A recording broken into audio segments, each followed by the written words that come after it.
Welcome back. Waste management की second class के अंदर हम लेकर प्रारंभ कर रहे हैं केम सीरीज थ्योरी 25 नंबर पर, और इसके अंदर हम उन प्रावधानों का यहाँ पर वर्णन करेंगे जिसके द्वारा हम कचरे को नियंत्रित करने की या कचरे को न्यूनतम उत्पन्न करने की या उसके सही निपटान की प्रक्रिया के रूप में वैधानिक प्रावधान कौन कौन से हैं उनकी यहाँ पर हम चर्चा करेंगे। तो हम प्रारंभ करते हैं केम सीरीज 25 के अंदर, और यहाँ पर हम कानूनी प्रावधानों का अध्ययन करेंगे। कानूनी प्रावधानों के अंदर सबसे पहला प्रावधान जो है ठोस अपशिष्ट प्रबंधन अधिनियम या प्रबंधन नियम, और प्रबंधन नियम कब का है? ये 2016 के अंदर जो निक्षेपित या बनाया गया था वो है। तो ठोस अपशिष्ट प्रबंधन नियम 2016 या सॉलिड वेस्ट मैनेजमेंट रूल 2016, और इसके अंदर इस नियम के अनुसार प्रदूषण करता संपूर्ण अपशिष्ट को 3 प्रकारों यथा जैव निम्नीकरणीय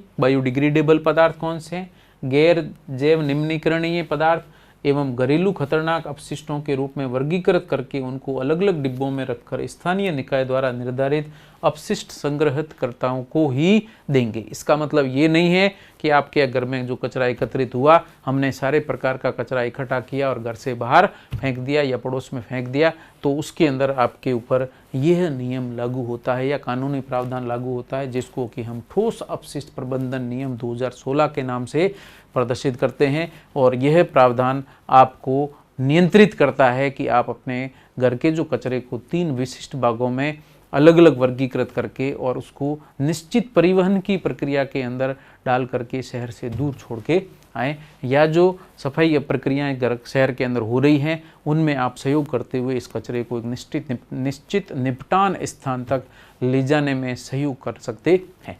इसी तरीके से सेकंड के अंदर है कंस्ट्रक्शन या डेमोलिशन अपशिष्ट प्रबंधन नियम, अर्थात कहीं पर भी मकान बनाया जा रहा है या पुराने मकान को तोड़ा जा रहा है या सड़क निर्माण किया जा रहा है या सड़क को तोड़ करके वापस वहाँ पर नई सड़क बनाई जा रही है, तो वहाँ पर इन अवशिष्ट प्रबंधन के अंदर कौन से नियम लागू होते हैं वो प्रक्रिया भी आपको जानकारी में होनी चाहिए। तो यहाँ पर हम कंस्ट्रक्शन डिमोलिशन अपशिष्ट प्रबंधन नियम या construction and demolition C&D waste management rule के नाम से इसको जाना जाता है, और इसके अनुसार ये नियम भवन निर्माण और उससे संबंधित सभी गतिविधियों पर लागू होते हैं जहाँ से अपशिष्ट निर्माण होता है। दूसरा, इस नियम के अंतर्गत ये प्रावधान है कि जो अपशिष्ट उत्पादन करता 20 टन प्रतिदिन या 300 टन प्रति महीने समान या उससे अधिक अपशिष्ट का निर्माण करेगा, उसे प्रत्येक निर्माण व तोड़फोड़ के लिए स्थानीय निकाय से उपयुक्त स्वीकृति प्रदान करनी या प्राप्त करनी होगी। अर्थात यदि आप पुराना मकान तोड़ रहे हैं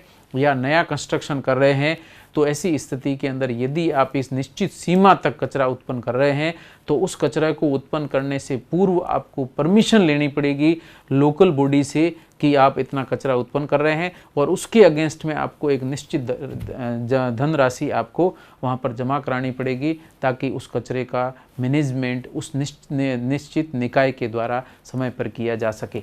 तो ऐसी स्थिति में 300 टन प्रति महीने समान या उससे अधिक अपशिष्ट का निर्माण करेगा, उसे प्रत्येक निर्माण या तोड़फोड़ के लिए स्थानीय निकाय नगर पालिका, नगर परिषद या नगर निगम स्थानीय निकाय है से उपयुक्त स्वीकृति प्राप्त करनी होगी, या वहाँ से आपको एक धनराशि जमा करके रसीद प्राप्त करनी होगी कि हम ये कंस्ट्रक्शन वर्क कर रहे हैं, तथा उसे अपने संपूर्ण अपशिष्ट को, चाहे वो कंक्रीट हो, मिट्टी हो, लकड़ी हो, प्लास्टिक हो, ईंटें हो, बजरी हो, पत्थर हो, इन सभी को वर्गीकृत कर संग्रहकर्ता को देना होगा, अर्थात उसको पहुंचाना होगा या निश्चित स्थान पर ले जाकर के डंप करना होगा। ये आपका कानूनी प्रावधान है, तो ये प्रक्रिया को आपको ध्यान में रखना होगा। नेक्स्ट, इसी तरीके से ई कचरा प्रबंधन अधिनियम, आज के संदर्भ में सर्वाधिक मात्रा में जो कचरा उत्पन्न किया जा रहा है वो ई कचरा है। ई कचरा का मतलब है इलेक्ट्रॉनिक कचरा या इलेक्ट्रॉनिक वेस्ट, जिसको कहा जाता है ई वेस्ट कहा जाता है। कई बार एग्जाम में फुल फॉर्म पूछा जाता है ई वेस्ट का फुल फॉर्म, तो ई का मतलब है इलेक्ट्रॉनिक वेस्ट के रूप में इसको प्रदर्शित करते हैं। जैसे खराब मोबाइल है, कंप्यूटर है, लैपटॉप है, या इसी तरीके के जितने भी गजेट्स हैं वे सभी गजेट्स इलेक्ट्रॉनिक कचरे या बस वेस्ट के रूप में प्रदर्शित होते हैं। तो ई वेस्ट मैनेजमेंट रूल ये भी कचरा प्रबंधन अधिनियम अक्टूबर 2016 से प्रभाव में आया है। तो आप देखते पहले भी 2016 लिया था और यहाँ पर भी 2016 है। ये नियम प्रत्येक निर्माता अर्थात जो इलेक्ट्रॉनिक उत्पाद करता है वो उत्पादनकर्ता, उपभोक्ता काम में लेता है वो, विक्रेता बेचता है वो, अपशिष्ट संग्रह करता अर्थात जो टूटे फूटे मोबाइलों को एकत्रित करता है, संग्रहण करता है, उपचार करता है अर्थात उसको रिपेयर करने का काम करता है, वह उपयोगकर्ता हूँ जिसको हम वो काम में ले रहा है, जैसे मोबाइल हम काम में ले रहे हैं तो उपयोगकर्ता में शामिल होंगे। और इन सभी के ऊपर ये वेस्ट मैनेजमेंट रूल या ई वेस्ट मैनेजमेंट रूल 2016 लागू होता है। और इसके अनुसार अनौपचारिक क्षेत्र के श्रमिकों को औपचारिक रूप दिया जाएगा और श्रमिकों को ई कचरे के प्रबंधन हेतु प्रशिक्षण भी दिया जाता है। तो इस नियमानुसार या इस प्रावधान के अनुसार जो भी इलेक्ट्रॉनिक वेस्ट को एकत्र करता है या रिसाइकल करता है उसको प्रशिक्षित होना चाहिए, उसके पास निश्चित प्रशिक्षण या उसका निश्चित सर्टिफिकेट होना चाहिए, वही इलेक्ट्रॉनिक वेस्ट को एकत्रित कर सकता है और उसी को वो निपटान कर सकता है। अर्थात सेकंड हैंड के अंदर इलेक्ट्रॉनिक आइटम्स वही खरीद करके अपने पास रख सकता है जिसके पास में ये सर्टिफिकेट है या इलेक्ट्रॉनिक वेस्ट मैनेजमेंट 2016 का जो प्रबंधन हेतु प्रशिक्षण है वो लिया हुआ है, उसका सर्टिफिकेट है, वही आपके सेकंड हैंड माल को या इलेक्ट्रॉनिक माल्स को एकत्रित कर सकता है। इसी तरीके से इलेक्ट्रॉनिक अपशिष्ट जिसमें प्रबंधन और हैंडलिंग शामिल है, अधिनियम जो दंड के साथ साथ जैसे टीवी, मोबाइल, लैपटॉप, घर के बाहर किसी अन्य ई कचरे को डंप करने के लिए दंड का प्रावधान उत्पन्न करता है। तो इस नियम के अनुसार ऐसा नहीं हमारे घर में कंप्यूटर है, मोबाइल है या कोई चीज़ खराब हो गई है, बिल्कुल काम की नहीं है, जल गई है, उसको हम लेकर के बाहर कचरे में डाल दें। अगर ऐसा किया गया है तो आपके ऊपर ये प्रावधान लागू होता है। किसी अन्य कचरे को डंप करने के लिए दंड का प्रावधान करता है। अब अधिनियमित किया गया है इस कानून के तहत आप कहीं भी ई कचरा नहीं फेंक सकते हैं, आपको सरकारी अधिकृत एजेंसी है उसी को ई कचरा देना होगा क्योंकि वही उसका सही निपटान करने में सक्षम है। इसी तरीके से जैव चिकित्सा अपशिष्ट प्रबंधन नियम ये भी 2016 है, अर्थात जितने भी वेस्ट मैनेजमेंट रूल है मैक्सिमम 2016 के प्रावधानों के रूप में ही कार्य करते हैं। ये कानून प्रावधान 2016 से लागू किए गए। तो यहाँ पर जैव चिकित्सा अपशिष्ट प्रबंधन नियम बहुत ही महत्वपूर्ण नियम है और अभी कोरोना काल के अंदर आपने रेगुलर प्रक्रिया के रूप में इन नियमों को जरूर पढ़ा होगा। तो उसके अनुसार 28 मार्च 2016 को केंद्रीय सरकार द्वारा जैव चिकित्सा अपशिष्ट के अलगाव के लिए नवीनतम दिशा निर्देश निम्नलिखित रंग कोडिंग की सलाह देते हैं। तो बहुत ही महत्वपूर्ण प्रक्रिया है। यहाँ पर हम बात कर रहे हैं 2016 और उसमें जैव चिकित्सा अपशिष्ट प्रबंधन नियम, और इस नियम के अनुसार कचरे को अलग अलग रूप से वर्गीकृत कैसे किया जाए उसको वर्गीकृत करने के लिए निश्चित रंग के कंटेनर या कोडिंग के कंटेनर आपको उपलब्ध कराए जाते हैं। और ये जो कंटेनर है अभी मैं बात कर रहा हूँ वो जैव चिकित्सा या हॉस्पिटल्स के अंदर प्रयुक्त किए जाते हैं। फिर सार्वजनिक जगहों पर कौन से प्रयुक्त किए जाएंगे उसकी चर्चा हम नेक्स्ट में करेंगे। तो पहले हम बात कर रहे हैं कलर्स, आप देख सकते हैं रेड कलर का बैग, लाल रंग के बैग के अंदर कौन कौन सा कचरा डाला जाता है हॉस्पिटल्स के अंदर वो आपको ध्यान रखना है। तो लाल रंग के बैग में सिरिंज अर्थात बिना सुई के जो इंजेक्शन है वो जिसमें सुई लगी हुई नहीं होनी चाहिए, तथा गंदे दस्ताने, कैथेटर, आईवी ट्यूब अर्थात जो बाटला या चढ़ाने के लिए जो ट्यूब काम में ली जाती हैं वो ट्यूब, सुई उसमें नहीं होनी चाहिए। बायोमेडिकल वेस्ट, बायोमेडिकल वेस्ट का मतलब है चीर फाड़ के समय रक्त वगैरह जो होता है एकत्रित होता है या आपने उसमें कपड़े से साफ करने के बाद में जो रक्त रंजित कपड़े हैं वो बायोमेडिकल वेस्ट कहलाता है। डाइपर, बच्चों के जो डाइपर होते हैं वो, सैनिटरी नैपकिन्स जो कि प्रयुक्त किए जाते हैं वो भी इसमें शामिल है। पट्टियाँ बांधने, घाव बांध के ऊपर बांधने के लिए जो पट्टियाँ प्रयुक्त की जाती है। टिश्यू पेपर, घाव को साफ करने के लिए जो प्रयुक्त किया जाता है। रेज़र, सफाई करने के लिए रेज़र प्रयुक्त किए गए हैं। सलाइन की बोतलें, सलाइन का मतलब होता है जो बाटला बोलते हैं जिसके अंदर से लिक्विड आपने काम में ले चुके हैं उसकी खाली बोतल।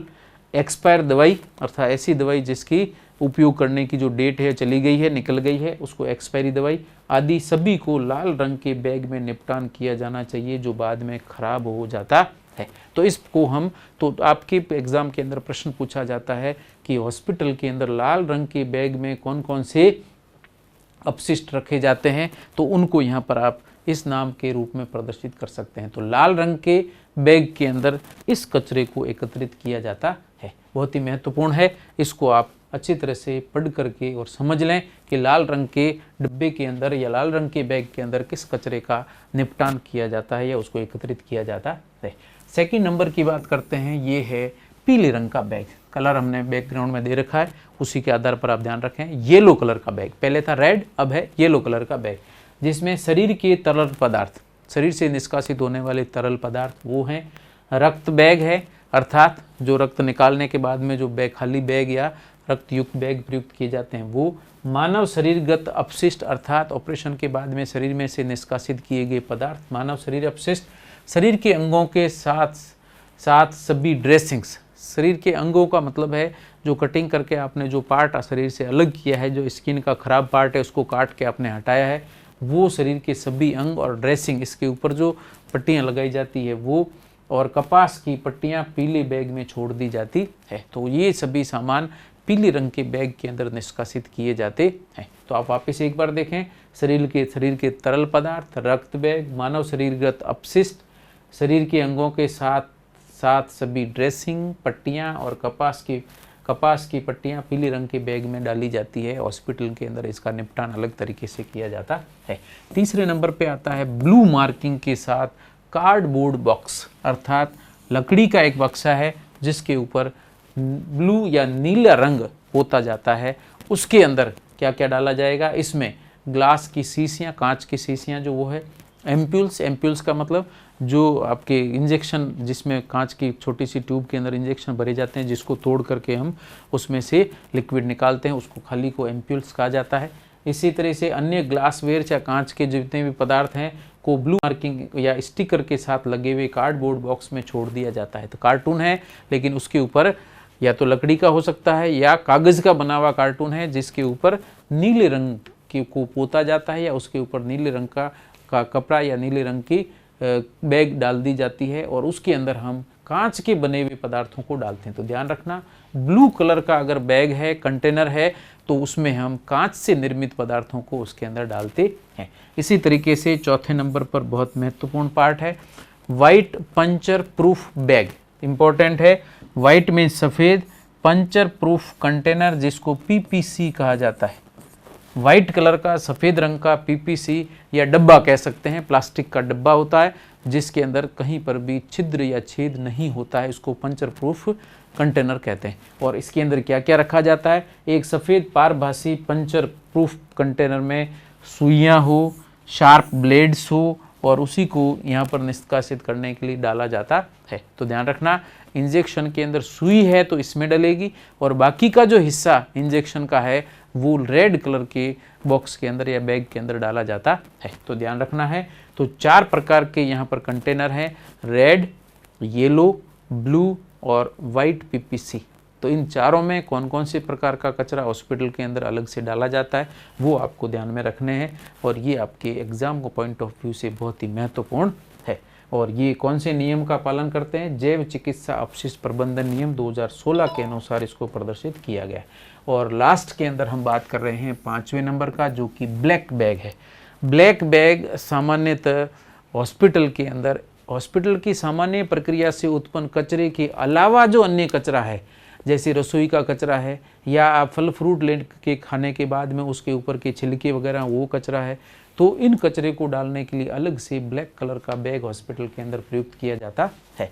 तो यहाँ पर इनका इस्तेमाल नॉन बायोमेडिकल कचरा, ध्यान रखना है, नॉन बायोमेडिकल कचरे के रूप में इसका उपयोग किया जाता है। तो नॉन बायोमेडिकल कचरे के लिए किया जाता है एक अस्पताल की स्थापना में इसमें स्थिर सब्जी और फलों के छिलके, बचे हुए पैकेजिंग सामग्री, इसमें दवाइयों से लेकर डिस्पोजल कैप्स, डिस्पोजल मास्क वगैरह, डिस्पोजल जूते कवर, डिस्पोजल चाय के कप, डिब्बों या खाली डिब्बे, सफाई की धूल अर्थात कचरा रसोई का वगैरह है या रसोई का कचरा आदि इसमें डाला जाता है। तो सामान्य हॉस्पिटल के कचरे के अलावा अतिरिक्त सभी कचरे को हम इसके अंदर डालते हैं, चाहे वो झाड़ू के साथ निकाला गया कचरा हो या कंटेनर के ऊपर का कार्टून वगैरह है उसको उसके अंदर डाल दिया जाता है, या फिर रसोई का कचरा है या फल फ्रूट खाने के बाद में जो अतिरिक्त छिलके वगैरह बचते हैं वो सभी इस डब्बे के अंदर डाल दिए जाते हैं, जो कि ब्लैक कलर का डब्बा होता है। उसके बाद में अब हम कचरा अलग अलग करना भी इसमें ज़रूरी है, और यह प्रक्रिया सार्वजनिक जगह पर कैसे की जाती है, कौन से कलर के डब्बे प्रयुक्त किए जाते हैं। और आजकल नगर निगम की जो गाड़ी आती है उसमें भी ये 2 कलर के डब्बों का उपयोग सार्वजनिक रूप से कचरा एकत्रित करने के लिए किया जाता है। हॉस्पिटल से कचरा एकत्रित करने के लिए 5 कलर के कंटेनर युक्त एक वाहन या गाड़ी होती है, जबकि सार्वजनिक जगह से कचरा एकत्रित करने वाले वैन के अंदर 2 रंग के कंटेनर प्रयुक्त किए जाते हैं। वो कौन कौन से हैं, उसमें कौन सा कचरा आप डालते हैं, वो भी आपको ध्यान में रखना है। तो कचरा अलग अलग करना भी जरूरी है। हर कचरे को मिलाने से कूड़ा पूरी तरह डिकम्पोज नहीं हो पाता, अपघटित नहीं हो पाता, इससे कूड़े का ढेर लग जाता है जो प्रदूषण फैलाता है। कचरा अलग अलग करने से इसकी प्रोसेसिंग या उसका निपटान आसान हो जाता है। गीले कचरे से खाद और सूखे कचरे को रिसाइकिल आसानी से किया जा सकता है। इसलिए घरों में से भी जो कचरा आप बार फेंक रहे हैं उनको भी 2 निश्चित अलग अलग भागों के अंदर वर्गीकृत करके आप काम में ले सकते हैं। तो अगले प्रक्रिया के हम बात कर रहे हैं, कचरे के अनुसार डस्टबिन का रंग कौन सा है जो सार्वजनिक जगह पर प्रयुक्त किए जाते हैं। पहले हमने बात की थी हॉस्पिटल के अंदर, अब हम बात कर रहे हैं सार्वजनिक जगह या घरों से निकलने वाले कचरे को किन 2 भागों में वर्गीकृत किया गया है। तो हम कचरे के अनुसार डस्टबिन के रंग का उपयोग करते हैं, जिसमें से पहला है यहाँ पर सार्वजनिक जगहों पर सरकार, घरों के बाहर या घरों पर जो कचरा एकत्रित करने वाला वैन आता है उसमें 2 रंग के कंटेनर कौन से हैं वो यहाँ पर आप चर्चा कर रहे हैं। अलग अलग तरह के कचरे को छांटने के लिए अलग अलग रंग का डस्टबिन प्रयुक्त किया जाता है, डस्टबिन का उपयोग किया जाता है, लेकिन इसका उपयोग नहीं हो पा रहा है क्योंकि लोग रंग को लेकर अवेयर नहीं है। तो पढ़े लिखे समझदार लोग हैं या सामान्य व्यक्ति भी रेगुलर उस प्रक्रिया से गुजरते हैं, लेकिन उनको संपूर्ण जानकारी नहीं है कि कौन से कंटेनर के अंदर कौन सा कचरा डालना चाहिए। उस कचरे को हम अलग अलग भी नहीं करते हैं। ऐसी स्थिति में कचरा लंबे समय तक पड़ा रहता है, सड़ता है, अपघटित नहीं हो पाता है। ऐसी स्थिति में पर्यावरण प्रदूषण फैलाता है। लेकिन यदि इसको अलग अलग कर दिया जाए तो आसानी से अपघटन भी हो जाएगा। जो कचरा रिसाइकल योग्य है वो रिसाइकल भी हो सकता है। तो ऐसी स्थिति में अवेयरनेस अगर बढ़ाई जाए, तो अगर समझदारी से काम लिया जाए तो पर्यावरण प्रदूषण को नियंत्रित भी किया जा सकता है। पर तो इसमें हम 2 प्रकार के डस्टबिन का उपयोग करते हैं, वो भी महत्वपूर्ण है। उसमें से पहला है गीला कचरा, हरे डस्टबिन के अंदर डाला जाता है। तो गीला कचरा हरे रंग के डस्टबिन में डाला जाता है, जिसमें किचन का कचरा जैसे फल सब्जियों के छिलके, चाय पत्ती, सड़े फल सब्जियां, सब्जी, बचा हुआ भोजन, फूल पत्तियां आदि जो भी हैं, जो कि रसोई के अंदर सब्जी बनाते समय जो उसकी सफाई के अंदर जो कचरा निकलता है या प्याज वगैरह काटने पर ऊपर के छिलके वगैरह एकत्रित होते हैं, उन सभी को हम गीले कचरे में शामिल करते हैं, जिसको कि हरे रंग के डस्टबिन में डाला जाता है। तो ध्यान रखना है, गीला कचरा हरे डस्टबिन में पृथक करके डाला जाता है, जो कि सामान्यतः रसोई से उत्पन्न होता है। इसी तरीके से सेकंड नंबर का जो सार्वजनिक डस्टबिन है, जिसमें सूखा कचरा डाला जाता है और उसका रंग होता है कैसा, नीला या ब्लू कलर होता है।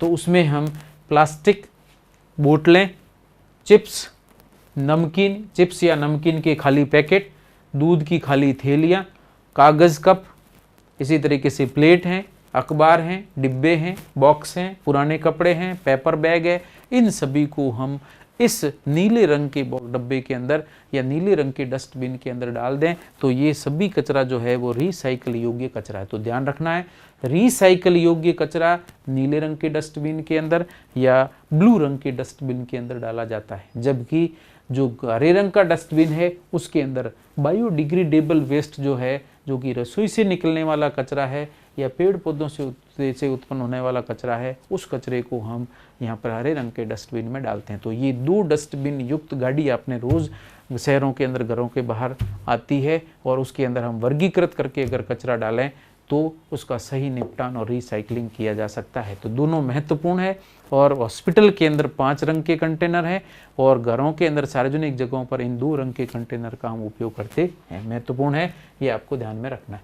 अपशिष्ट प्रबंधन संबंधी चुनौतियाँ। अब सामान्य है कि ये सब प्रक्रियाएं तो सरकार ने कानूनी प्रावधान भी कर दिए और कचरे के अलग अलग निपटान के लिए प्रक्रियाएं भी बता दी, अलग अलग तरह के कंटेनर भी बता दिए, लेकिन कचरे का सही प्रबंधन नहीं हो पाता है। उसके क्या प्रावधान है वो आप देखें। तो कचरा या अपशिष्ट प्रबंधन संबंधी चुनौतियां क्या क्या है उसमें, शहरीकरण में तीव्रता के साथ ही ठोस अपशिष्ट उत्पादन में बहुत ही वृद्धि हुई है, जिससे ठोस अपशिष्ट प्रबंधन को काफ़ी हद तक बाधित किया है।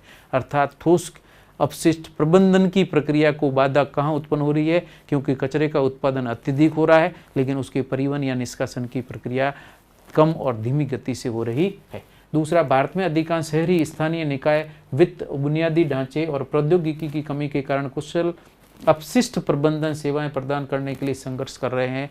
अर्थात जो लोकल निकाय या स्थानीय निकाय हैं, स्थानीय निकाय, नगर परिषद, नगर पालिका, नगर निगम है, उनके पास में पर्याप्त ट्रेंड जो कचरा प्रबंधन प्रक्रिया के अंदर कचरे को एकत्रित करने वाले जो व्यक्ति हैं वो ट्रेंड न होने के कारण कचरे का व्यवस्थित रूप से प्रबंधन या व्यवस्थित रूप से निपटान करने में सक्षम नहीं होते। अर्थात ठोस अपशिष्ट प्रबंधन नियम 2016 में अपशिष्ट के अलगाव को अनिवार्य किया गया है, परंतु अक्सर बड़े पैमाने पर इस नियम का पालन नहीं किया जाता है कि 2016 के अपशिष्ट प्रबंधन नियम के अंदर स्पष्ट रूप से लिखा गया है कि कचरे को क्लासीफाई करके उसको अलग अलग करके आप घर से बाहर फेंकें, लेकिन ऐसा कोई नहीं करता है। रसोई का कचरा हो, प्लास्टिक का बैग हो, दूध की थैलियाँ हो, एक ही प्लास्टिक बैग के अंदर या एक ही डब्बे में डाल करके हम सीधे बाहर फेंक देते हैं या एक ही कंटेनर में डाल देते हैं, उसको कभी भी 2 अलग अलग कंटेनर में नहीं डालते। इसका मतलब हम जो प्रबंधन के नियम तो बनाए जा चुके हैं लेकिन उसका सही से पालन नहीं होता है, जो कि इसकी चुनौतियों में शामिल है। इसी तरीके से अधिकांश नगर पालिकाएं बिना किसी विशेष उपचार के ही ठोस अपशिष्ट को खुले डंप स्थलों पर एकत्रित करती हैं। इस प्रकार के स्थलों से काफ़ी बड़े पैमाने पर रोगों के जीवाणु पैदा होते हैं और आसपास रहने वाले लोग भी प्रभावित होते हैं। इस प्रकार के स्थलों से जो दूषित रसायन भूजल में मिलता है वह आम लोगों के जनजीवन को काफ़ी नुकसान पहुंचाता है। सामान्य जो लोकल बॉडीज़ हैं या घर के बाहर हम कचरे को सीधा बाहर फेंक देते हैं, वहाँ पर ये सड़ रहा है, अतिरिक्त मात्रा में बदबू उत्पन्न कर रहा है और उसमें से ऐसी जहरीली गैसेज भी निकल रही है जो वायुमंडल में जाके मिल रही है या पानी के साथ घुल कर के ज़मीन के अंदर जो पीने योग्य पानी है उसमें जाकर ये अपशिष्ट मिल जाते हैं। ऐसी स्थिति में जल का प्रदूषण हो रहा है, इसके साथ साथ भूमि प्रदूषण हो रहा है और साथ ही वायु प्रदूषण भी हो रहा है। और ये सभी प्रक्रियाएं कचरे के व्यवस्थित या प्रबंधीय निदान या निपटान नहीं करने के कारण उत्पन्न होते हैं। तो ऐसी स्थिति के अंदर अगर हम सही तरीके से कचरे का निपटान कर दें तो वायु, भूमि और जल प्रदूषण होने से रोका जा सकता है। इसी तरीके से कई विशेषज्ञ इन स्थलों को वायु प्रदूषण के लिए भी जिम्मेदार मानते हैं। बिल्कुल सही है। एक अन्य समस्या ये भी है कि अपशिष्ट प्रबंधन के लिए जो वित्त आवंटित किया जाता है उसका अधिकांश हिस्सा अपशिष्ट प्रबंधन के लिए जो भी बजट दिया जाता है या जो भी पैसा दिया जाता है उसका अधिकांश हिस्सा कचरे को एकत्रित करने में, उसके परिवहन करने में ही खर्च हो जाता है। सही तरीके से निपटान और रिसाइकलिंग में नहीं बचता है। ऐसी स्थिति के अंदर भी कचरा प्रबंधन सही तरीके से काम नहीं कर रहा है। तो इसका अधिकांश हिस्सा संग्रहण और परिवहन को मिलता है, वहीं प्रसंस्करण और निपटान हेतु बहुत कम हिस्सा या कम वित्त बचता है। ऐसी स्थिति के अंदर कचरे का सही रिसाइकलिंग या अपघटन नहीं हो पाता है। ज़्यादातर आपने देखा होगा मृत जीव जंतु हैं या फिर घरों से जो कचरा एकत्रित किया जाता है बाहर ले जा करके एक निश्चित स्थान पर जाकर फेंक देते हैं, चाहे वो सामान्य कचरा है या रिसाइकिल योग्य कचरा है, उस सभी को एक जगह फेंक दिया जाता है। उसकी प्रॉपर रिसाइकलिंग या निपटान नहीं होता है। तो ये भी एक तरह से भारी समस्या या चुनौती है। भारत में अपशिष्ट प्रबंधन क्षेत्र का गठन मुख्यतः अनौपचारिक श्रमिकों द्वारा किया जाता है। तो जो भी अपशिष्ट प्रबंधन क्षेत्र हैं उसमें जितने भी व्यक्ति या जो मजदूर काम कर रहे हैं वो वास्तव में अनौपचारिक श्रमिक हैं। ऐसी स्थिति के अंदर उनको निपटान की संपूर्ण प्रक्रिया की जानकारी भी नहीं है। अनौपचारिक श्रमिक होने के कारण इन लोगों को कार्यात्मक और सामाजिक सुरक्षा नहीं मिल पाती है। ऐसी स्थिति में आपने देखा होगा गटर लाइन्स के अंदर या सफाई करते समय कई व्यक्तियों की मृत्यु हो जाती है।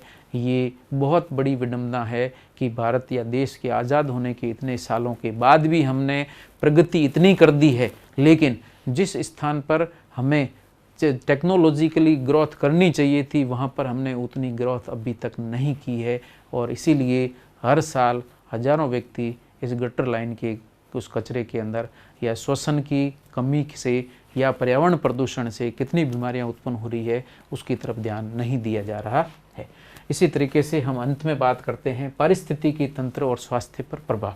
पारिस्थितिकी तंत्र या इकोसिस्टम और इसका स्वास्थ्य पर क्या प्रभाव पड़ता है, कचरा प्रबंधन की प्रक्रिया सही तरीके से न करने से उसके विपरीत प्रभाव क्या होते हैं। तो अपशिष्ट समुद्री और तटीय विशिष्ट परिस्थितिकी तंत्रों की उत्पादकता व कई समुद्री प्रजातियों के जीवन को प्रतिकूल रूप से प्रभावित करता है। तो कचरा है वो समुद्र के आसपास या उसके अंदर रहने वाले जीव जंतुओं पर भी विपरीत प्रभाव उत्पन्न करता है, जिससे पारिस्थितिकी तंत्र भी प्रभावित होता है।